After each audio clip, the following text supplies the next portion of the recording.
নারী তার স্বামীকে বলতেছে, কত জঘন্য ভাষায় গালি দিয়ে বলতেছে, কত জঘন্য ভাষায় গালি দিয়ে বলতেছে যে তুমি কিভাবে টাকা উপার্জন করবে আমি জানি না, কেন তুমি বিবাহ করেছো, কেন সন্তান পয়দা দিছো, কেন সন্তান জন্মগ্রহণ করাইছো, তুমি জন্ম দিছো, তুমি কিভাবে এই সন্তানকে খাওয়াবে, কিভাবে এই সন্তানের আবদার পূরণ করবে আমি জানি না, তুমি যেইভাবে মনে চাই সেইভাবে তুমি টাকা উপার্জন করে নিয়ে এসো, তুমি হালাল আনবা না হারাম আনবা, তুমি চুরি করে আনবে না ডাকাতি করে আনবে, তুমি ছিনতাই করে আনবে না রাহাজানি করে আনবে, আমি কিছুই জানি না, তুমি আমাকে বিবাহ করেছো কেন, এখন খাওয়াইতে পারবে না, তখন তোমার মুরত ছিল না। আসসালামু আলাইকুম ওয়া রাহমাতুল্লাহি ওয়া বারাকাতুহু। ওয়ালাইকুম আসসালাম ওয়া রাহমাতুল্লাহি ওয়া বারাকাতুহু। ইন্নাল হামদালিল্লাহ নাহমাদুহু ওয়া নাস্তাঈনুহু ওয়া নাস্তাগফিরুহু ওয়া নাউযু বিল্লাহি মিন শুরুরি আনফুসিনা ওয়া মিন সাইয়্যাতি আ'মালিনা। من يهده الله فلا مضل له ومن يضلله فلا هادي له. أشهد أن لا إله إلا الله وحده لا شريك له وأشهد أن محمدا عبده ورسوله. প্রিয় হাজিরিন, আজকে আমাদের আলোচনার বিষয়বস্তু হালাল ও হারাম। এই বিষয়ের উপরে কোরআন এবং সুন্নাহ থেকে তত্ত্ববহুল আলোচনা করার চেষ্টা করব। আমা তাওফীকি ইল্লা বিল্লাহ, আলাইহি তাওয়াক্কালতু ওয়া ইলাইহি উনীব। প্রিয় উপস্থিতি, সূরা বাকারা 2 নম্বর সূরা এর 168 নম্বর আয়াতে আল্লাহ সুবহানাহু ওয়া তাআলা বলতেছেন, ইয়া আইয়ুহান নাস, হে মানুষ সম্প্রদায়, যত মানুষ আছে সমস্ত মানুষকে আল্লাহ সুবহানাহু ওয়া তাআলা ডেকে বলতেছেন। এখানে মুমিনদেরকে আলাদা করেন নাই, কাফেরদেরকে আলাদা করেন নাই, বিভিন্ন ধর্ম অবলম্বী যারা রয়েছে তাদেরকে আলাদা করেন নাই। মানুষ বলতে যা কিছু আছে, নারী পুরুষ নির্বিশেষে, সকল ধর্ম তরিকা ইজম মাযহাব সমস্ত জিনিসের নির্বিশেষে আল্লাহ সুবহানাহু ওয়া তাআলা বলতেছেন, ইয়া আইয়ুহান নাস, হে মানুষ সম্প্রদায়, হে মানুষ সকল, কুলু মিন তাইয়্যিবাত, ইয়া আইয়ুহান নাস কুলু মিম্মা ফিল আরদি হালালান তাইয়্যিবা, হে মানুষ সম্প্রদায়, পৃথিবীর মধ্যে জমিনের ভিতরে জমিনের উপরে তোমাদের জন্য যা কিছু বৈধ করা হয়েছে, তোমাদের জন্য যা কিছু পবিত্র করা হয়েছে, সেগুলো থেকে তোমরা খাও এবং পান করো। কি বলতেছেন? কুলু মিম্মা ফিল আরদি হালালান তাইয়্যিবা, জমিনের ভিতরে তোমাদের জন্য যা কিছু বৈধ করা হয়েছে, যা কিছু পবিত্র করা হয়েছে, সেই পবিত্র জিনিস থেকে তোমরা খাও এবং পান করো। ওয়ালা তাত্তাবিউ খুতুওয়াতিশ শাইতান, তোমরা শয়তানের পদস্খলন অনুকরণ করো না। ইন্নাহু লাকুম আদুউম মুবিন, নিশ্চয় শয়তান হলো তোমাদের জন্য স্পষ্ট শত্রু।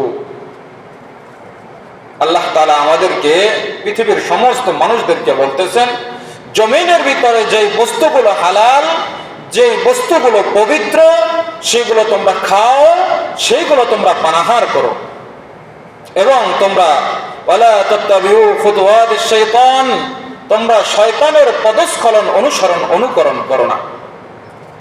আল্লাহ রাসূল সাল্লাল্লাহু আলাইহি ওয়াসাল্লাম এক হাদিসের ভিতরে বলতেছেন, এটা হচ্ছে, এই হাদিসটি নোমান ইবনে বাশির রাদিয়াল্লাহু তাআলা থেকে হাদিসটি বর্ণিত। হাদিসটি বুখারী এবং মুসলিমের ভিতরে রয়েছে। এখানে রাসূল সাল্লাল্লাহু আলাইহি ওয়াসাল্লাম বলতেছেন, আল হালালু বায়্যিনুন আল হারামু বায়্যিনুন, হালাল স্পষ্ট, হারামও স্পষ্ট। দুইটি জিনিস, একটি হালাল আরেকটি হারাম। হালালও স্পষ্ট করে দিয়েছেন আল্লাহ তাআলা, হারামও স্পষ্ট করে দিয়েছেন। আর আল্লাহ তাআলা বলতেছেন যে কুলু মিম্মা ফিল আরদি হালালান তাইয়্যিবা, মানুষ সকল, তোমাদের জন্য দুনিয়াতে যে বিষয়গুলো, যে বস্তুগুলো, হালাল করা হয়েছে, পবিত্র করা হয়েছে, সেই জিনিসগুলো তোমরা খাও, সেই জিনিসগুলো তোমরা পান করো, সেই জিনিসগুলো তোমরা গ্রহণ করো। ওয়ালা তাত্তাবিউ খুতুওয়াতি শাইতান, তোমরা শয়তানের পদস্খলন অনুসরণ করো না, তোমরা শয়তানের পিছনে পিছনে হেঁটো না। সুদ কি ভাই? সুদ কি? হারাম। ঘুষ হারাম, এটা আল্লাহ তাআলা স্পষ্ট করে দিয়েছেন। ব্যবসার ভিতরে ওজনে কম দেওয়া হারাম, মানুষকে ঠকানো হারাম, চুরি করা হারাম, জেনা করা হারাম, বেহায়াপনা বেলাল্লাপনা হারাম, মিথ্যা কথা বলা হারাম। এটি স্পষ্ট। যত হারাম বিষয় আছে, মৃত্যু প্রাণী হারাম, শুকুর হারাম, কুকুর হারাম, যত হারাম বিষয় আছে আল্লাহ তাআলা সব কিছুকে স্পষ্ট করে দিয়েছেন। নেশাদার দ্রব্য, মদ, ইয়াবা, ফেন্সিডিল হারাম, এটি স্পষ্ট। এগুলো সব স্পষ্ট। আমাদেরকে খেতে বলেছেন জমিনের ভিতরে যেগুলো হালাল এবং যেগুলো পবিত্র সেগুলো আমাদেরকে গ্রহণ করতে বলেছেন, এবং বলেছেন ওয়ালা তাত্তাবিউ খুতুওয়াতি শাইতান, তোমরা শয়তানের পিছনে পিছনে হেঁটো না। শয়তান যেদিকে তোমাদেরকে আহ্বান করে সেদিকে তোমরা এসো না, শয়তানের পদস্খলন অনুসরণ করো না। আল্লাহ তাআলার পবিত্র বিধান হলো তোমরা হালাল খাও, তোমরা পবিত্র জিনিস খাও, কিন্তু শয়তান আমাদেরকে হাত ছানি দিয়ে ডাকতেছে, আসো তোমরা সুদ খাও, আসো তোমরা ঘুষ খাও, আসো তোমরা বেহায়াপনা বেলাল্লাপনার ভিতরে ডুবে যাও, আসো তোমরা নারী পুরুষ একসাথে চিল্লাচিল্লি মারামারি কাটাকাটি একসাথে একই সাথে তোমরা চলাফেরা করো। শয়তান হাত ছানি দিয়ে ডাকতেছে, আর আমরা মানুষগুলো এই শয়তানের ডাকে আমরা পিছনে পিছনে ছুটতেছি। আল্লাহ তাআলা যেগুলো হারাম করে দিয়েছেন আমরা সবই জানি, তারপরেও আমরা কেন সেই হালালের দিকে আগাতে পারছি না? আমরা আগাতে পারছি না এই জন্য আমরা শয়তান আমাদেরকে চাকচিক্যময় দুনিয়ার দিকে আমাদেরকে ডাকতেছে, চাকচিক্যময় দুনিয়ার দিকে আমাদেরকে ডাকতেছে, আসো আসো কয়েকদিন আর বাঁচবা, এই দুনিয়ার কয়েকদিন আর বাঁচবা, ভোগ বিলাস করে যাও, খাও দাও মাস্তি করো, ভোগ বিলাস করে দুনিয়া থেকে চলে যাও, পরকালের হিসাব পরকালে হবে। দুনিয়াতে যে কয়দিন আসো সেই কয়দিন তুমি বেহায়াপনা বেলাল্লাপনা হারামের সাথে তুমি মিলেমিশে তোমরা একাকার হয়ে যাও। শয়তান আহ্বান করতেছে, এই জন্য শয়তানের পিছনে পিছনে আমরা ছুটতেছি, অথচ আল্লাহ তাআলা বলতেছেন ওয়ালা তাত্তাবিউ খুতুওয়াতি শাইতান, তোমরা শয়তানের পদস্খলন অনুসরণ করো না। আল্লাহ তাআলা আরো বলতেছেন ইন্নাহু লাকুম আদুউম মুবিন, এই শয়তান হলো তোমাদের জন্য স্পষ্ট শত্রু। শয়তান আমাদের জন্য কি ভাই? স্পষ্ট শত্রু শয়তান। কিন্তু আমরা তো শয়তানকে দেখতে পাই না, কিভাবে আমাদের শয়তান স্পষ্ট শত্রু হলো?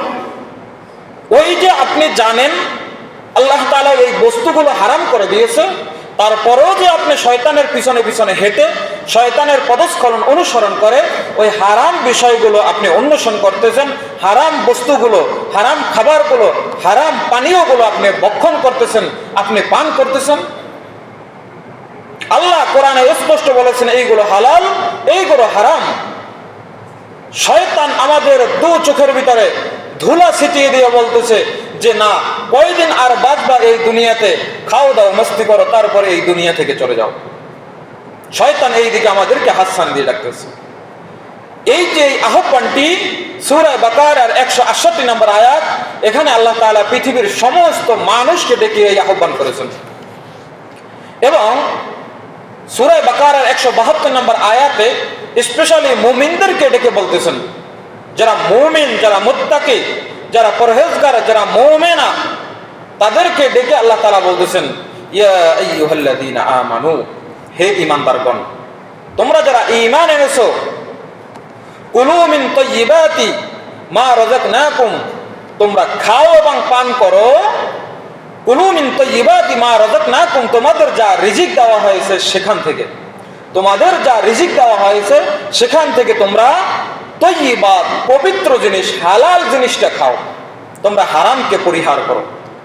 হালালকে ভক্ষণ করতে বলেছেন, হারামকে পরিহার করতে বলেছেন কাদেরকে? মুমিনদেরকে বলতেছেন। আগে তো বলছে সমস্ত মানুষকে, এখন আল্লাহ তাআলা স্পেশালি ভাবে মুমিন মুমিনাকে বলতেছেন কুলু তোমরা খাও মিন তাইয়্যিবাতি মা রাযাকনাকুম, তোমাদের আল্লাহ তাআলা যে রিজিক দিয়েছেন সেই রিজিক থেকে হালাল জিনিসটা তোমরা খাও।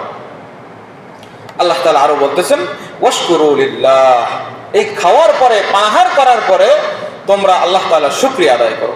আলহামদুলিল্লাহ, আল্লাহ তাআলা আমাকে হালাল জিনিসটি দিয়েছেন, আমরা এই হালাল জিনিসটি ভক্ষণ করেছি, এই হালাল জিনিসটি পান করেছি, হালাল পোশাক পরিধান করতেছি, হালাল খাদ্য হালাল পানীয় পান করতেছি।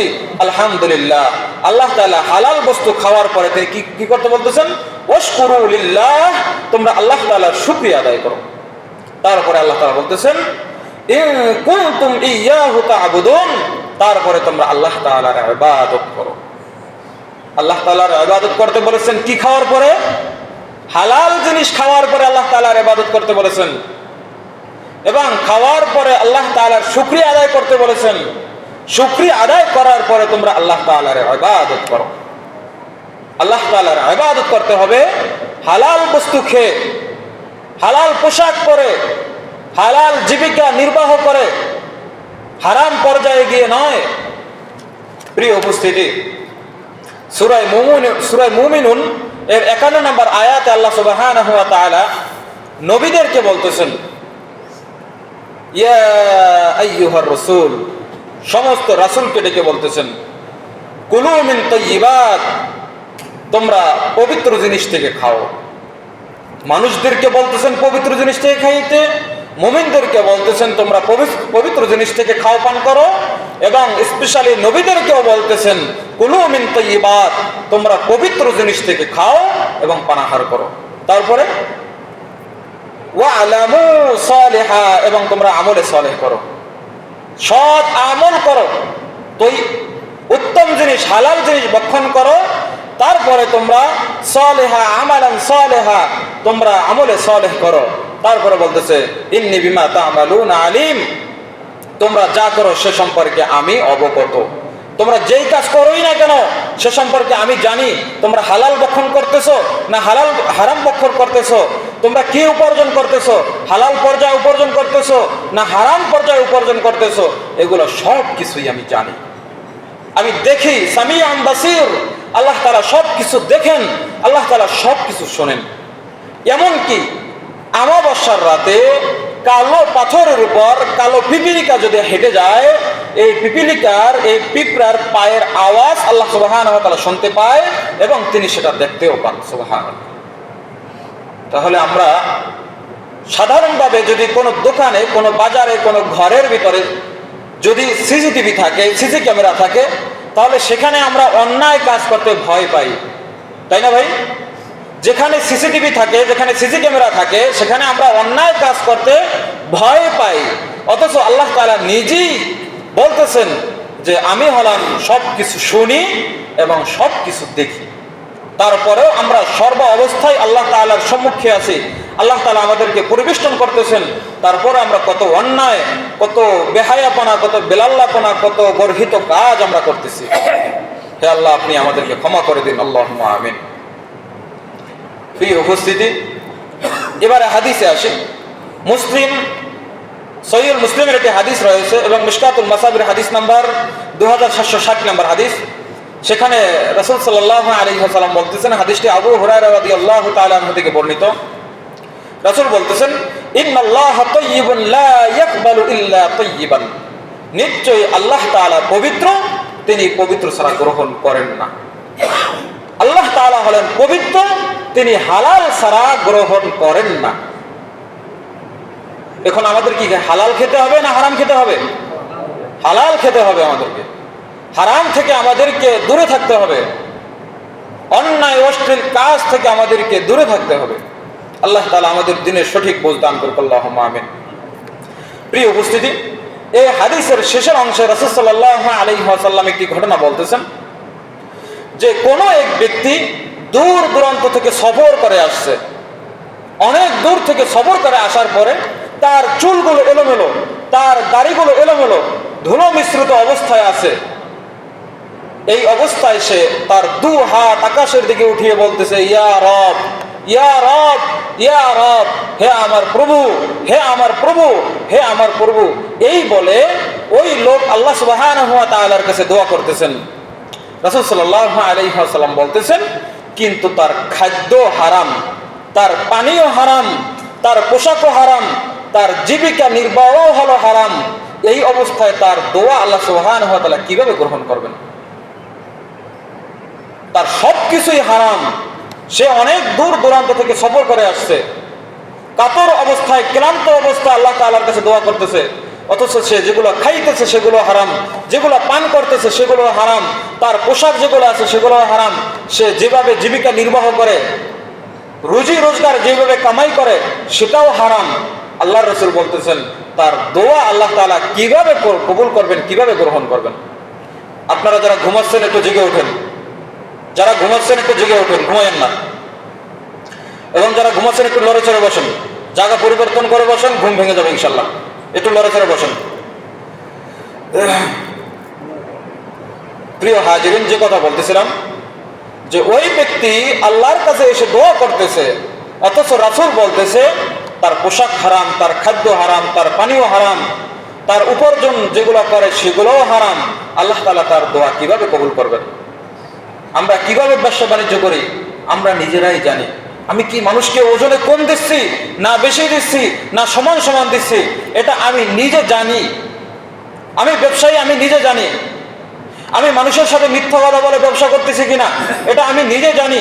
আমি মানুষের সাথে ধোঁকাবাজি করতেছি কিনা আমি সেটা নিজে জানি। আমি ব্যবসার নামে, হালাল ব্যবসার নামে হারাম ব্যবসা করতেছি কিনা, আমি সুদের সাথে জড়িত কিনা, সেই সুদের টাকা পয়সা দিয়ে আমার সন্তানকে হাফেজ বানাইতেছি, আমার সন্তানকে আমি মাওলানা বানাইতেছি, আমার সন্তানকে আমি মাদ্রাসায় পড়াইতেছি, আমার সন্তানকে আমি পোশাক আশাক কিনে দিচ্ছি, আমার স্ত্রী, আমার আত্মীয় স্বজনকে আমি দান সদকা করতেছি এই হারাম পয়সা থেকে। এটা কি আল্লাহ তাআলা কবুল করবেন? কখনোই আল্লাহ তাআলা কবুল করবেন না। সমস্ত ধরনের হারাম জিনিস থেকে বেঁচে আসতে হবে। আমি ব্যবসা করি, মিথ্যা কথা বলে ব্যবসা করতেছি কিনা, আমি এক দোকানের কর্মচারী, আমি এক ব্যবসা প্রতিষ্ঠানের কর্মচারী, আমি ম্যানেজার, আমি সেখান থেকে টাকা মেরে খাচ্ছি কিনা, সেই টাকা দিয়ে আমি হজ করতে যাইতেছি কিনা, সেই টাকা দিয়ে আমি মসজিদ মাদ্রাসা করতেছি কিনা, সেই টাকা পয়সা দিয়ে আমার সন্তানাদিকে আমি কি খাওয়াচ্ছি, আমার সন্তানাদিকে আমি মাদ্রাসায় পড়াচ্ছি, হাফেজ বানাচ্ছি, সেই হাফেজ আল্লাহ সুবহানাহু ওয়া তাআলা, এই যে আল্লাহর রাস্তায় আপনি টাকা পয়সা ব্যয় করতেছেন, আল্লাহ তাআলা আপনার সেই টাকা পয়সা কিছুই কবুল করবেন না। কারণ আপনি হারাম পর্যায়ে, হারাম উপার্জনে আপনি উপার্জন করতেছেন। প্রিয় উপস্থিতি, আবু হুরায়রা রাদিয়াল্লাহু তাআলা আনহু থেকে আরো একটি হাদিস বর্ণিত। তিনি বলতেছেন, রাসূল সাল্লাল্লাহু আলাইহি ওয়াসাল্লাম বলেছেন, ইয়াতি আলান নাসি জামানুন, মানুষের সামনে এমন একটি জামানা আসবে, এমন একটি সময় আসবে, ইয়াতি আলান নাসি জামানুন, মানুষের সামনে এমন একটি সময় আসবে, এমন একটি কাল, এমন একটি যুগ আসবে, লা ইউবালিল মারউ মা আখাযা মিনহু, মানুষ পরোয়া করবে না সে কোন বস্তু থেকে উপার্জন করতেছে। এখন সেই সময়টা চলতেছে, মানুষ কোনো পরোয়া করে না সে হালাল পর্যায়ে উপার্জন করতেছে না হারাম পর্যায়ে উপার্জন করতেছে। এটা মানুষ এখনই পরোয়া করে না, মিথ্যা কথা বলে ব্যবসা করতেছে। অথচ মিথ্যা কথা বলে ব্যবসা করা মহা একটি পাপ, অনেক বড় একটি পাপ, যেটা আল্লাহ তাআলার আযাবকে নিয়ে আসে জমিনের ভিতরে। মিথ্যা কথা বলে ব্যবসা করে এখন চলতেছে। মানুষের সামনে এমন একটি সময় আসবে সে কি পর্যায়ে উপার্জন করতেছে সে নিজে এটাকে নিয়ে পরোয়া করবে না, সে চিন্তা ভাবনা করবে না। রাসূল বলতেছেন আমিনাল হালালি আম হারামি মিনাল হারামি, সে এই জিনিসটা কি হালাল পর্যায়ে উপার্জন করতেছে না হারাম পর্যায়ে উপার্জন করতেছে এটা তারা পরোয়াই করবে না। এটা এখন চলতেছে আমাদের সামনে। অতএব প্রিয় দিনী ভাই এবং বোন, আমরা কি পর্যায়ে উপার্জন করতেছি এটা আপনাকে একটু যাচাই বাছাই করতে হবে। কোন এক মহিষী নারী তিনি তার স্বামীকে বলতেছে যে তুমি তো টাকা উপার্জন করার জন্য, ধন সম্পদ উপার্জন করার জন্য কাজে যাইতেছো, তুমি হালাল ভাবে কাজ করে আসবে, তুমি হালাল ভাবে ব্যবসা করবে, তুমি হালাল ভাবে কাজ করবে। কেননা দুনিয়ার সামান্য ভোগ বিলাসিতার থেকে পরকালের শাস্তি অনেক কঠিন। পরকালের শাস্তি আমি ভোগ করতে পারবো না, আমার সন্তানাদি ভোগ করতে পারবে না, এমনকি তুমিও ভোগ করতে পারবে না, এমনকি আমিও ভোগ করতে পারবো না। অতএব তুমি যে ব্যবসার কাজে যাইতেছো, তুমি যে দিনমজুরির কাজে যাইতেছো, তুমি যে টাকা পয়সা উপার্জন করার জন্য যাইতেছো, তুমি যতটুকু হালাল ততটুকুই নিয়ে আসবে। দুনিয়াতে দরকার হলে ডাল এবং আলু ভর্তা দিয়ে ভাত খেয়ে জীবনকে পরিচালনা করব, দুনিয়া থেকে চলে যাব। তারপরও পরকালের সেই কঠিন শাস্তি আমি ভোগ করতে রাজি না। এটা যে কোনো এক মহিষী নারী সে তার স্বামীকে উপদেশ দিতেছে, সে তার স্বামীকে উপদেশ দিতেছে। আর কথা বলেন না, আর আজকালকে কি দেখা যায়, আজকালকে কি দেখা যায় আমাদের সমাজে, নারী তার স্বামীকে বলতেছে, কত জঘন্য ভাষায় গালি দিয়ে বলতেছে, কত জঘন্য ভাষায় গালি দিয়ে বলতেছে যে তুমি কিভাবে টাকা উপার্জন করবে আমি জানি না, কেন তুমি বিবাহ করেছো, কেন সন্তান পয়দা দিছো, কেন সন্তান জন্মগ্রহণ করাইছো, তুমি জন্ম দিছো, তুমি কিভাবে এই সন্তানকে খাওয়াবে, কিভাবে এই সন্তানের আবদার পূরণ করবে আমি জানি না। তুমি যেইভাবে মনে চাই সেইভাবে তুমি টাকা উপার্জন করে নিয়ে আসো। তুমি হালাল আনবা না হারাম আনবা, তুমি চুরি করে আনবে না ডাকাতি করে আনবে, তুমি ছিনতাই করে আনবে না রাহাজানি করে আনবে, আমি কিছুই জানি না। তুমি আমাকে বিবাহ করেছো কেন, এখন খাওয়াইতে পারবে না? তখন তোমার মুরত ছিল না। বর্তমানে এই কথা চলতেছে। মুমিন মুত্তাকি, তারা মুমিনা নারী, তারা নিজেদেরকে মুসলিম দাবি করে, তার স্বামীকে এইভাবে থ্রেট দিচ্ছে, আরো জঘন্য জঘন্য ভাষায় তারা গালি দিচ্ছে তার স্বামীকে। অথচ সেই নারী বলতেছে যে তুমি হালাল উপার্জন করবে, 500 টাকা হারাম পর্যায়ে না উপার্জন করে তুমি 300 টাকা হালাল পর্যায়ে উপার্জন করো, সেটা খেয়ে দুনিয়া থেকে চলে যাই, পরকালে জান্নাত পাবো, চিরস্থায়ী জান্নাত পাবো। কিন্তু এই দুনিয়াতে বসে 200 টাকা বেশি উপার্জন করে হারাম পর্যায়ে, দুনিয়াতে ভালো চলার থেকে পরকালে ভালো চলা অনেক উত্তম। আল্লাহ তাআলা আমাদের প্রিয় মা এবং বোন এবং যারা পুরুষ যারা আমরা উপস্থিত হয়েছি তাদেরকে হালাল ভাবে উপার্জন করার তৌফিক দান করুক, আল্লাহুম্মা আমিন। প্রিয় হাজিরিন, আরো বিভিন্ন হাদিসে বিভিন্ন রকম এসেছে এই হালাল ভক্ষণ করার ব্যাপারে। আরো একটি হাদিস আবি হুযায়ফা রাদিয়াল্লাহু তাআলা আনহু থেকে হাদিসটি বর্ণিত। তিনি বলেন রাসূল সাল্লাল্লাহু আলাইহি ওয়াসাল্লাম বলতেছেন, রক্ত বিক্রি করা হারাম। আমাদের দেশে রক্ত বিক্রি করে, অথচ রাসূল সাল্লাল্লাহু আলাইহি ওয়াসাল্লাম রক্ত বিক্রি করতে হারাম করেছেন, নিষেধ করেছেন রক্ত বিক্রি করতে। তিনি কুকুর ক্রয় বিক্রয় করতে নিষেধ করেছেন, কুকুর ক্রয় বিক্রয় করা হারাম, শুকুর ক্রয় বিক্রয় করা হারাম, বিড়াল ক্রয় বিক্রয় করা হারাম। এবং রাসূল সাল্লাল্লাহু আলাইহি ওয়াসাল্লাম লানত করেছেন যারা সুদ গ্রহণ করে, যারা সুদ দেয়, যারা সুদের সাক্ষী থাকে এবং যারা সুদ লিখে রাখে। এই 4 শ্রেণী ব্যক্তিকে সুদের সাথে জড়িত তাদেরকে আল্লাহ সুবহানাহু ওয়া তাআলা লানত করেছেন, অভিশাপ দিয়েছেন। এখন আমরা বলতেছি যে তাদেরকে যদি লানত আল্লাহ সুবহানাহু ওয়া তাআলা দিয়ে থাকেন তাহলে তারা কেন ধ্বংস হয় না? আপনি গিয়ে দেখেন তার পরিবার ধ্বংস হয়ে গেছে, তার ভিতরে এমন একটি রোগ আছে সে অল্প কিছুদিন বাঁচবে মাত্র, ডাক্তার বলছে বেশি দিন বাঁচবে না, ডাক্তার বলছে বেশি দিন বাঁচবে না। প্রিয় উপস্থিতি, রাসূল সাল্লাল্লাহু আলাইহি ওয়াসাল্লাম আরো নিষেধ করেছেন যে সমস্ত নারী এবং পুরুষ তার শরীরের ভিতরে ট্যাটু অঙ্কন করে, কোন চিত্র আঁকলো, নাম লিখতেছে, আরো বিভিন্ন জিনিস তারা লিখতেছে, এগুলো আল্লাহ রাসূল সাল্লাল্লাহু আলাইহি ওয়াসাল্লাম নিষেধ করেছেন। প্রিয় মা এবং বোন, আপনাদের জন্য একটি কথা হলো, রাসূল সাল্লাল্লাহু আলাইহি ওয়াসাল্লাম বলতেছেন যে আদম সন্তানের কোন অংশ বিক্রি করা হারাম। আমাদের সমাজে দেখা যায় ফেরিওয়ালারা আসে চুল ক্রয় করার জন্য, চুল আঁচড়ানোর পরে কিছু চুল উঠে যায়, সেগুলো পলিথিনের ভিতরে ভেগের ভিতরে জমা করে রাখে। তারপরে যখন ওই ফেরিওয়ালারা আসে তাদের কাছে এই চুলগুলো বিক্রি করে, এই চুল বিক্রি করে তারপরে তারা বিভিন্ন জিনিস ক্রয় করে। অথচ আল্লাহর রাসূল বলতেছেন এগুলো হারাম, এগুলো হারাম। প্রিয় মা এবং বোন, আমাদেরকে এই জিনিস থেকে দূরে থাকতে হবে।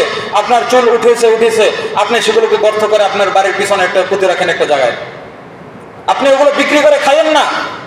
আপনার যতটুকু চুল উঠেছে আপনি 250 টাকা 500 টাকা বিক্রি করতেছেন। কিন্তু আবু বকর রাদিয়াল্লাহু তাআলা আনহু থেকে হাদিস বর্ণিত, তিনি বলতেছেন বাইহাকি শুআবুল ঈমান, এখানে একটা হাদিস রয়েছে, রাসূল সাল্লাল্লাহু আলাইহি ওয়াসাল্লাম বলতেছেন, এই হাদিসটা আমরা সকলেই জানি, অধিকাংশ মানুষই জানি। হাদিসটি কি? লা ইয়াদখুলুল জান্নাতা জাসাদুন গুদিয়া বিল হারাম, হারাম দ্বারা লালিত পালিত শরীর জান্নাতে প্রবেশ করবে না। আপনি হারাম ভক্ষণ করেছেন, আপনার হারাম দ্বারা আপনার শরীরকে লালিত পালিত করেছেন। এই হারাম দ্বারা লালিত পালিত শরীর, রাসূল বলেছেন সেটা জান্নাতে যাবে না। জান্নাতে যদি না যায় তাহলে আপনার সেই শরীর কোথায় যাবে? পরকালের ঠিকানা দুইটা, একটি জান্নাত, অপরটি জাহান্নাম। রাসূল বলতেছেন হারাম দ্বারা লালিত পালিত শরীর জান্নাতে যাবে না। আপনি হারাম দ্বারা লালিত পালিত করতেছেন আপনার শরীর। আপনার শরীরে পোশাক পরছেন হারাম টাকার, আপনার ঘরের আসবাবপত্র সবগুলো হারাম পর্যায়ের, আপনার সোফা, আপনার খাট, আপনার শোকেস, আপনার আলমিরা, যা কিছু আছে সব কিছু হারাম উপার্জনের টাকার। মানুষকে ঠকিয়ে এগুলো ক্রয় করেছেন, অথবা সুদের টাকায়, অথবা ঘুষের টাকায়, অথবা চুরির টাকায়, অথবা ডাকাতির টাকায়, অথবা ব্যবসা করতেছেন ওজনে কম দিয়ে, অথবা আপনি ভেজাল দিয়ে ব্যবসা করতেছেন, সেই টাকার আপনার খাট, সোফা, শোকেস, আপনার হাড়ি পাতিল, আসবাবপত্র সব কিছু হারাম। রাসূল বলতেছেন সেই হারাম দ্বারা লালিত পালিত শরীর জান্নাতে যাবে না। জান্নাতে যদি না যায় আপনার শরীর অবশ্যই জাহান্নামে যাবে। আল্লাহ তাআলা আমাদেরকে হালাল পর্যায়ে উপার্জন করার তৌফিক দান করুক, আল্লাহুম্মা আমিন। প্রিয় হাজিরিন, এই হালাল এবং হারাম সম্পর্কে রাসূল সাল্লাল্লাহু আলাইহি ওয়াসাল্লাম আরো অনেক হাদিস রয়েছে। যেমনি ভাবে হুযায়ফা রাদিয়াল্লাহু, আবু হুরায়রা রাদিয়াল্লাহু তাআলা থেকে আরেকটি হাদিস বর্ণিত, এটি বুখারী এবং মুসলিমের ভিতরে হাদিসটি রয়েছে। রাসূল সাল্লাল্লাহু আলাইহি ওয়াসাল্লাম তার আদরের টুকরো নাতি, তার নাম হলো হাসান রাদিয়াল্লাহু তাআলা আনহু, তিনি একটি সাদাকার খেজুর তার মুখের ভিতরে ঢুকিয়ে তিনি খেয়ে ফেলেছেন। তার মুখের ভিতরে ঢুকিয়েছেন, কে ঢুকিয়েছেন? রাসূলের নাতি হাসান রাদিয়াল্লাহু তাআলা আনহু, আলী রাদিয়াল্লাহু তাআলা আনহুর সন্তান। তখন রাসূল সাল্লাল্লাহু আলাইহি ওয়াসাল্লাম তাকে বলতেছেন, তুমি খ করে সেটাকে ফেলে দাও, তুমি সেটাকে ফেলে দাও। নাতি, তুমি কি জানো না আমাদের জন্য সাদাকার মাল হারাম? কত সুন্দর উপদেশ রাসূল সাল্লাল্লাহু আলাইহি ওয়াসাল্লাম তার নাতিকে দিচ্ছেন। অথচ আপনার সন্তানটা বাম হাতে খাচ্ছে, আপনি কোনো বাধা দেন না। আপনার সন্তানটা ঘরে ঢুকছে, সালাম দিয়ে ঘরে ঢুকে নাই, আপনি বাদ প্রতিবাদ কিছুই করেন নাই। আপনার সন্তানটা বাম পা দিয়ে ঘরে ঢুকছে, দোয়া করে ঘরে ঢুকে নাই, অথচ আপনি দেখতেছেন, আপনি কিছুই বলেন নাই। আপনার সন্তানকে আপনি আদর্শ শিক্ষা দেন নাই, আপনার সন্তানকে আপনি আদর্শ শিক্ষা দেন নাই। আপনি নিজেই আদর্শ জানেন না, আপনার সন্তানকে কিভাবে আদর্শ জানাবেন? এই কথা বলো কেন? সোজা বসে দিকে কেউ কোনো কথা বলবেন না। খুতবার সময় নাকি মহিলারা অনেক কথা বলেন, চুপ করে খুতবা শুনবেন, কেউ কোনো কথা বলবেন না। পাশের জনের সাথে কোনো কথা বলার দরকার নাই। আপনারা যদি কথা বলেন তাহলে এই যে জুমার সালাত পড়তেছেন না, এই যে একটু পরে জুমার সালাত পড়বেন, জুমার নামাজ পড়বেন, এই যে জুমার খুতবা শ্রবণ করতেছেন, কোনোই নাকি পাবেন না। খাও হুদাই কষ্ট করে মসজিদে আসছেন, কি দরকার আপনার কথা বলার? আমি কথা বলতেছি, এটা আপনি শোনেন না? আপনারা নিজেরা পরস্পর যে কোনো একটা বিষয় নিয়ে আপনার মতানৈক্য শুরু করে দিচ্ছেন। অতএব আপনারা চুপ থাকবেন, কেউ কোনো কথা বলবেন না। যে হাদিসটা বলতেছিলাম, আবু হুরায়রা রাদিয়াল্লাহু তাআলা আনহু থেকে হাদিস বর্ণিত, তিনি বলেন যে রাসূলের নাতি হাসান রাদিয়াল্লাহু তাআলা আনহু একটি সাদাকার খেজুর তার মুখের ভিতরে ঢুকেছে। রাসূল তাকে বলতেছে, তুমি খ করে সেটা ফেলে দাও। তখন সেই খাজুরটাতে হাসান রাদিয়াল্লাহু তাআলা আনহু ফেলে দিয়েছে এবং বলতেছে যে নাতি, তুমি কি জানো না যে হারাম সাদাকার জিনিস আমাদের জন্য হারাম? তুমি সেটা ফেলে দাও। তিনি সেটা ফেলে দিয়েছেন। প্রিয় হাজিরিন, এ সম্পর্কে আরো অনেক হাদিস রয়েছে। আয়েশা রাদিয়াল্লাহু তাআলা আনহা থেকে একটি হাদিস বর্ণিত, তিনি বলতেছেন যে আবু বকর রাদিয়াল্লাহু তাআলা আনহু, আয়েশা রাদিয়াল্লাহু তাআলা আনহার পিতা হলেন আবু বকর রাদিয়াল্লাহু তাআলা আনহু। এই আবু বকর রাদিয়াল্লাহু তাআলা আনহু একজন গোলাম ছিলেন। সেই গোলামটি তার রাজকোষ থেকে গোলামকে ভাতা দিত এবং সে সেখান থেকেই খাইত। একবার সেই গোলাম কি করেছে, কিছু খাবার এনে তিনি খাইতেছে এবং আবু বকর রাদিয়াল্লাহু তাআলা আনহু দিয়েছেন যে আমিরুল মুমিনিন, আপনিও এই খাবারটা খান। আবু বকর রাদিয়াল্লাহু তাআলা আনহু সেই খাবারটা খেয়ে নিয়েছে। তখন আবু বকর রাদিয়াল্লাহু তাআলা আনহু স্মরণে আসলো যে হে আমার গোলাম, যে আমি তোমার জন্য যে খাবারটা, যে খাদ্যটা নির্ধারণ করেছি, এই খাবারগুলো তো আমি তোমাকে দেই না, তুমি এই খাবারগুলো কোথায় পাইলে? তখন সেই গোলাম বলতেছে যে আমি জাহিলি যুগে অর্থাৎ যখন আমি কাফের ছিলাম, সেই অবস্থা আমি ছিলাম গণক, আমি মানুষের কাছ থেকে ধোঁকা দিয়ে টাকা উপার্জন করেছি। ওই যে গত সপ্তাহে আপনাদের বাজারে আসছিল না জাদু দেখানোর জন্য, মানুষকে ধোঁকা দিয়ে টাকা উপার্জন করেছে, 100 টাকার নোট দিয়ে 1000 টাকার নোট বানিয়ে দিয়েছে। আপনাদের চোখের সামনেই তো আপনারা অনেকেই দেখেছেন, সেই জিনিসটি। তো সেই আবু বকর রাদিয়াল্লাহু তাআলা আনহুর গোলাম কাফের অবস্থায় গণক ছিল, মানুষকে ধোঁকা দিয়ে টাকা উপার্জন করত। সেই কাফের থাকা অবস্থায় সেই লোকে ওই গণককে টাকা দেয় নাই, আবু বকরের গোলামকে টাকা দেয় নাই, বা সেই যে প্রাপ্য জিনিসটা সেটা দেয় নাই। অনেক বছর পরে তার সাথে দেখা হওয়ার পরে, মুসলমান হওয়ার পরে তাকে সেই মালগুলো দিয়েছে, সেই খাবারগুলো দিয়েছে। তখন সেই গোলাম বলতেছে, এই খাবারগুলো হলো ওই খাবার যে খাবারগুলো আমি মানুষের কাছ থেকে ধোঁকা দিয়ে এনে উপার্জন করেছি। সেই সময় দেওয়ার সময় পাই নাই, এখন দেখা হয়েছে, এখন দিয়েছে। আবু বকর রাদিয়াল্লাহু তাআলা আনহু তার মুখের ভিতরে হাত দিয়ে কুল্লু শাইইন ফিল বাতানিহি, তার পেটের ভিতরে যা কিছু ঢুকেছে সব কিছু তিনি বের করে দিয়েছেন। সুবহানাল্লাহ। আর সেদিনকার যে একটি গণক আসছিল আপনাদের বাজারে, পাগড়ি মাথায়, রুমাল মাথায়, পাও পর্যন্ত জুব্বা, দেখেন নাই আপনারা? সেই গণক, অথচ তাকে আল্লামাতুদ দাহার বড় একজন আলেম মনে করে তার সেখানে গিয়ে ওষুধ ক্রয় করতেছে, সে জাদু দেখাচ্ছে, সেখানে সেই ভেলকিতে পারে আপনারা টাকা পয়সা দিয়ে আসছেন, অনেকেই দিয়ে আসছেন। মাথায় পাগড়ি আর বড় রুমাল আর হইলে বড় জুব্বা পরলি সে একজন হুজুর হয়ে যায় না। ইবলিস শয়তান আসলো ফেরেশতাদের শিক্ষক, সমস্ত ফেরেশতাদের শিক্ষক ছিল ইবলিস শয়তান। কিন্তু সে আল্লাহ তাআলার কথা অমান্য করার কারণে আল্লাহ তাআলা তাকে লানত করেছেন, চিরস্থায়ী তাকে জাহান্নামী হিসাবে আল্লাহ তাআলা ঘোষণা করে দিয়েছেন। আল্লাহ তাআলা গণকের কাছে, রাসূল সাল্লাল্লাহু আলাইহি ওয়াসাল্লাম গণকের কাছে যাইতে নিষেধ করেছেন। রাসূল বলেছেন, কোন ব্যক্তি যদি কোনো গণকের কাছে যায় তাহলে তার 40 দিনের ইবাদত কবুল হবে না। কোন গণকের কাছে যদি কোনো মানুষ যায় তাহলে 40 দিনের জন্য তার কোনো ইবাদত কবুল হবে না। প্রিয় মা এবং বোন, আপনাদের ভিতরে এই অভ্যাসটা, এই খারাপ অভ্যাসটা আপনাদের ভিতরে বেশি রয়েছে। আপনার গলার চেন হারান গেছে, আপনার হাতের আংটি হারান গেছে, হাতের রুলি হারান গেছে, কানের জিনিস হারান গেছে। যাও অমুকের কাছে যাও, অমুক হুজুরের কাছে যাও, অমুকে তাবিজ দেয় তার কাছে যাও, তার কাছ থেকে একটু জিনের মাধ্যমে গুনিয়ে আনো তো যে আমার জিনিসটা কোথায় হারান গেছে। এই যে আপনি বিশ্বাস করে সেখানে গেলেন, 40 দিন পর্যন্ত আপনার কোনো ইবাদত কবুল হবে না। আপনি যদি রমজানের শুরুতে যেয়ে থাকেন, এই পুরো রমজানে যে ইবাদত করতেছেন, রোজা রাখতেছেন, রাতের তাহাজ্জুদের নামাজ আদায় করতেছেন, তারাবির সালাত আদায় করতেছেন, দান সদকা করবেন, কোনো কিছু আল্লাহ তাআলা কবুল করবেন না।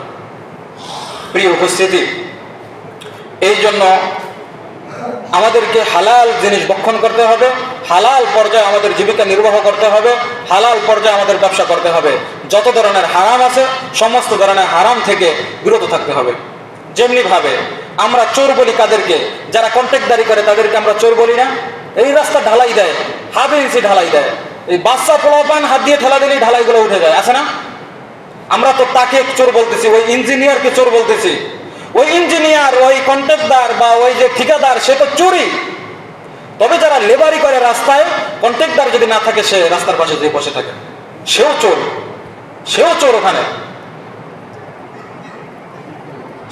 ওখানে এটা মাথায় রাখতে হবে। যারা আমরা কর্মচারী, যারা আমরা দিন মজুর করি, মালিক না থাকলে আমরা কাজ করি না। ঘরের কাজ করতে গেছি, যারা রাজমিস্ত্রি, ঘরের কাজ করতে গেছি, মালিক নাই, এই জন্য বসে বসে জিরাচ্ছে। মাটি কাটার জন্য বদলা দিতে গেছে, মালিক নাই, এই জন্য বসে বসে জিরাচ্ছে। মালিক যতক্ষণ পর্যন্ত থাকবে ততক্ষণ পর্যন্ত কাজ করবে।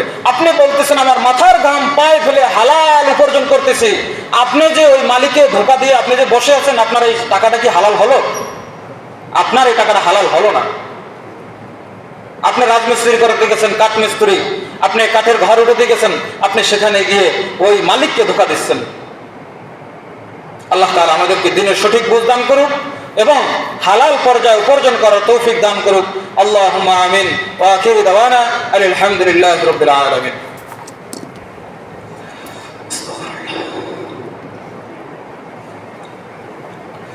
إن الحمد لله نحمده ونستعينه ونستغفره ونعوذ بالله من شرور أنفسنا ومن سيئات أعمالنا، من يهده الله فلا مضل له ومن يضلله فلا هادي له. أشهد أن لا إله إلا الله وحده لا شريك له প্রিয় হাজিরিন, আজকে আমাদের খুতবার বিষয়বস্তু ছিল হালাল এবং হারাম। হালাল এবং হারাম এই বিষয়ের উপরে আমরা কোরআন এবং সহিহ হাদিস থেকে বিভিন্ন ধরনের আলোচনা করেছি শুরু থেকে ইনশাআল্লাহ এই পর্যন্ত প্রায় 40 মিনিটের মতো আমরা আলোচনা করেছি। যারা শুনেছি তারা তো শুনেছি, যারা শুনে নেই তাদের আর কিছু বলার নাই। প্রিয় উপস্থিতি, এখন হারাম বিষয় আরো একটি কথা মনে পড়ে গেল। সেই বিষয়টি হলো, কেউ যদি হারাম পর্যায়ে উপার্জন করে, তার পুরো ব্যবসা প্রতিষ্ঠানটাই হারাম। একজন চাকরি করে ব্যাংকের ম্যানেজার, অথবা সে একটা হালাল পর্যায়ে হালাল টাকা দিয়ে একটি ঘর তুলছে, সেই ঘরটা তোলার পরে সে ব্যাংকে বা এনজিওকে সেই ঘরটা ভাড়া দিছে, সেই ভাড়া বাবদ প্রতি মাসে যে 5,000 10,000 টাকা পাচ্ছে, এই টাকাটাও তার হারাম। এই টাকাটাও তার হারাম। আপনাদের যাদের যাদের বিল্ডিং এ এই এনজিও আছে, এই ব্যাংক আছে, এগুলো আপনারা অচিরেই আপনারা নামিয়ে দেবেন। যদি আপনি মুমিন দাবি করে থাকেন, আপনি যদি নিজেকে নিজে মুমিন দাবি করে থাকেন, তাহলে আপনাকে এই কাজ করতে হবে। প্রিয় উপস্থিতি, সেই ব্যাংকার বা সেই টাকা অথবা সেই ব্যাংকের ম্যানেজার যদি কাউকে কোনো কিছু খাওয়ায়, কারণ আমরা জানি যে ওই ইনকাম সোর্স ছাড়া আর তার কোনো ইনকাম নাই, তাহলে তার পুরোটাই হারামের উপরেই চলতেছে। সে যদি কাউকে ইফতার খাওয়ায়, সেই ইফতার খাওয়া জায়েজ নাই। ইফতার না, শুধু সাধারণ কোনো খাবারও তার থেকে খাওয়া জায়েজ নাই। অতএব আমাদেরকে সতর্ক থাকতে হবে।